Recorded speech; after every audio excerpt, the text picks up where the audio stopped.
memorial service for Florence Sunshine Guerrero.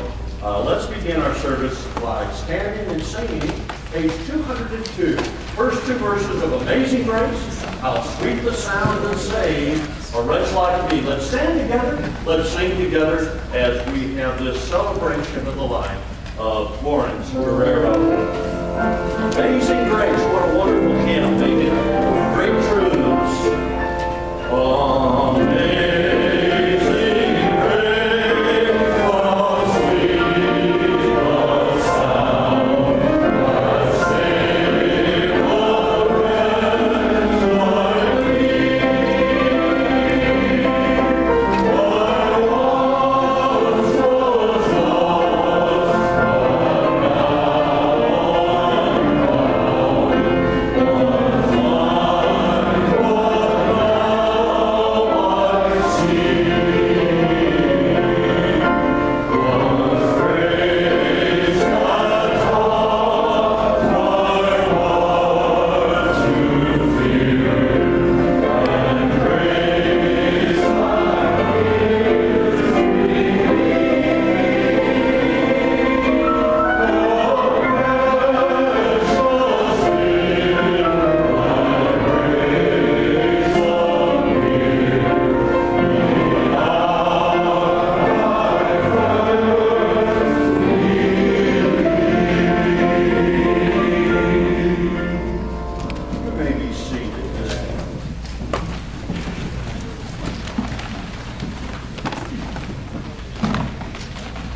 Good morning.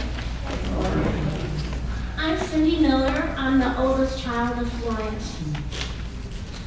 I'm so happy to see all of you here to honor and celebrate the life of my mother. Please forgive me if I read because I'm very emotional right now and I have a lot to say. She was a loving wife for 65 years, a mother and a friend. She had 5 children, 5 grandchildren, and 6 great-grandchildren. She was small in stature, but strong in so many ways. When my father was going to medical school, she worked various part-time jobs, but she made sure that she saw us off to school and she was home when we came back from school. She sewed all our baby clothes for my sister and I until we were at least 8 years old. And she sewed all of the ice skating outfits for my brother Paul. She sewed on all of the sequins, one by hand. She was loving, compassionate, and full of energy. There was no task that she didn't or wouldn't do. She sacrificed her own needs and wants to help those who needed something and never complained. She supported us in our schoolwork, extracurricular activities, and our life. She was a strict disciplinarian. Her favorite Disney character was Jiminy Cricket. Because Jiminy Cricket's motto was, "Let your conscience be your guide." That's how we were raised. As adults, we realized that the life lessons she taught us made us successful and better human beings. She had a stuffed Jiminy Cricket and a little ceramic Jiminy Cricket, but she wanted a little Jiminy Cricket pin that she could wear. Years before Google, I tried desperately to find her one. But recently, my niece Jenna said, I'll go online and see if I can find one. Well, she sure enough found one. And so she mailed it to Paul. In addition to being a wonderful homemaker, she enjoyed her hobbies. She did her hobbies around 2 o'clock in the morning after she done all her family stuff and cooking and taking care of the family. So she did her me time at 2 o'clock in the morning. She did knitting, crocheting, macrame, decoupage, to name a few. She also participated in sports, tennis and bowling.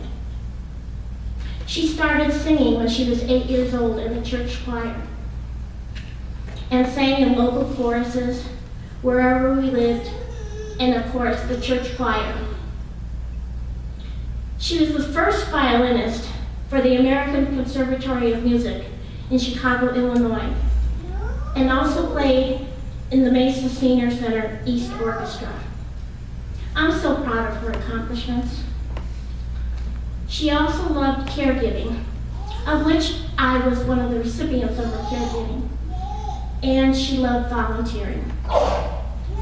In an email from the former director of the Mesa Senior Center, Jane Eck, I quote, "Florence was a shining star, an inspiration with her smiling heart.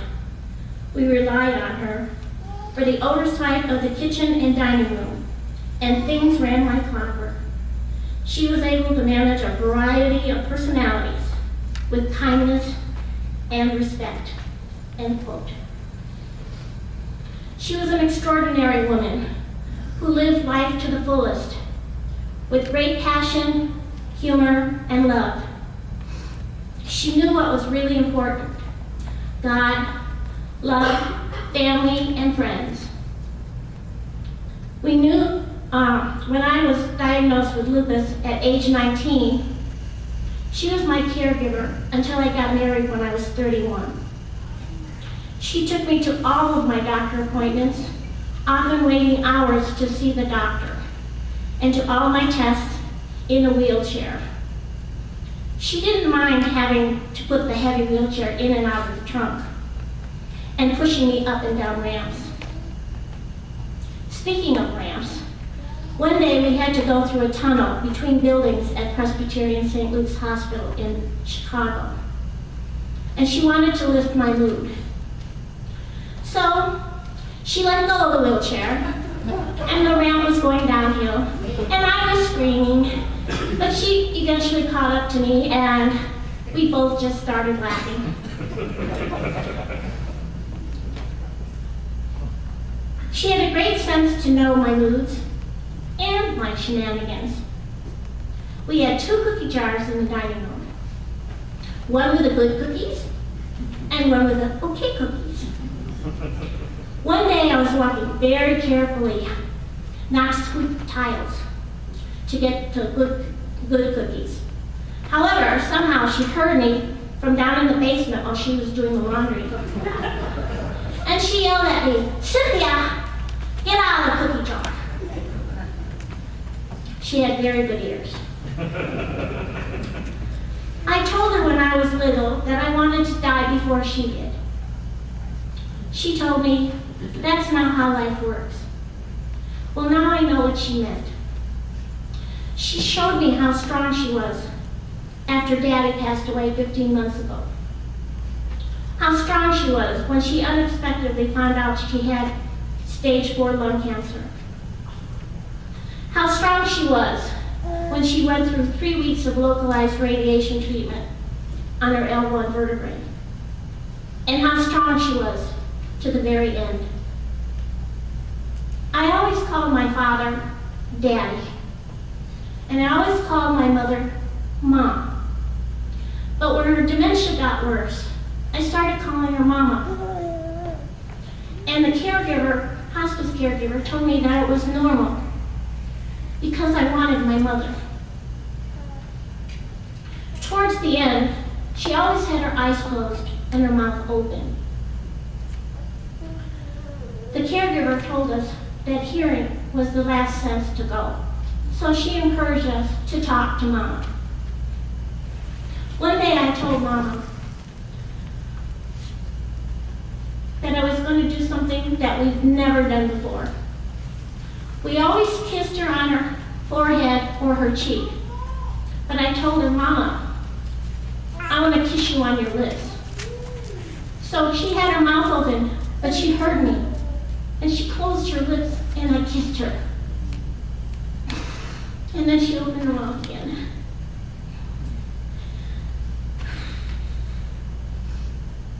After she passed, I climbed up on bed with her. I put my arm around her chest, and I leaned my head against hers, and I fell asleep. We were both at peace. I will cherish these moments forever. She truly passed away at home. She was in her bed that Daddy and she shared for 65 years, surrounded by her bedroom furniture that they had as long as I can remember.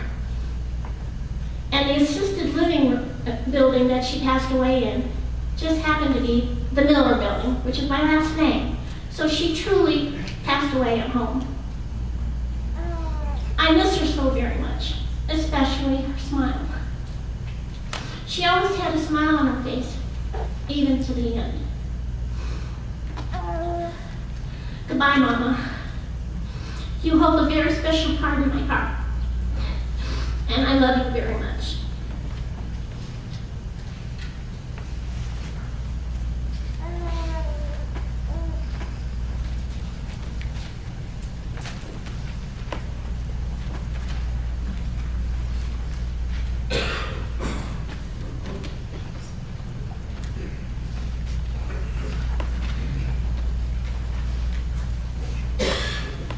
Good morning. My name is Jason Wright, and I work for Mesa Good Shepherd, the senior living community where Doc and Florence live. I've been thinking about what I was going to say, and think about this ever since Paul asked me to speak. And I want to say first off what an honor it is. Just a little sidebar, as long as I've worked for Mesa Good Shepherd for the last 10 years, this is the first time I've ever spoke at a memorial service for one of our residents. And I probably have been to over 50 or 60. So I just want to say what an honor it is today to be here. So I think what I'm going to do is just kind of start with how I got to know Doc and Florence. When I started with Mesa Good Shepherd, I was their wellness director, and I was asked to go to the Mesa Senior Center, the Red Mountain Center, and start a program there. And I was lost because I didn't know anybody, but I knew just the people who worked there. None of the other staff, and definitely none of the participants that came to the center. But I happened to get to know Doc and Florence. And I would say they were instrumental to the success of our program. They knew so many people. They were so connected that all of a sudden, the first program I had there, we had over 60 people participate. And we had to block out the groups in half because there were so many. They spread the word like wildfire. So that was the first time I got to know them, and they became instant great friends to me. After that, they, again, were kind of like my voice. They helped keep our program going at the senior center. They were always recruiting people, absolutely amazing people. Doc and Florence have done, I know, we have representatives here, we have Dan Taylor, and I'm sure he says the same thing I am about how much they've done. They were so active there that, not only did they just know everybody, but they were on the Meals on Wheels program, serving, I think, around 600, maybe more people around the valley. Doc was Mr. Pool guy. He was teaching people pool. It was just amazing, again, just to be able to see such active people and how connected they are to the community. Now comes to the second part. I changed jobs at Mesa Good Shepherd and became one of the directors there, the director of assisted living and senior living, and Doc and Florence became my biggest salesman. All of a sudden, we started having people come in to Good Shepherd saying, "Oh, Doc and Florence, recommended us," and "Oh, I know Doc and Florence. Oh, I know, Doc and Florence." And now people came. It was absolutely amazing. They again came and moved to Good Shepherd themselves and became residents. They lived in our independent living, and again, people came from all around. I look around the room today and think about so many people who I've met just through them and came to live with us. It's shocking, almost. But it was just, again, just knowing those two, it was great. It was really tough when Doc passed away because I wasn't able to attend that service. So, I always think the two of them, it was kind of it was tough to just have Florence, there. And, she was struggling with some health concerns. But one of the third stage of my relationships with them was the fact that I was able to then take care of Florence in our assisted living. And through that relationship, I also got to meet the family, who've almost become my own family in a sense that, we have worked together to make sure that, her care was at its top notch. And they were so instrumental in making sure that everything was good. I mean, the family was always had a presence. Talking about just an amazing family. All of them came and talked and really had concerns to making sure that she was taken care of. I left my position as the senior living director there a few months ago, just shortly before Florence passed. But one of the blessings was I was there just a few hours before she passed and was able to hold her hand and say goodbye and let her go be with Daddy. So I just want to say thank you so much for giving me the opportunity to speak, and it's been just wonderful knowing you all, and God bless.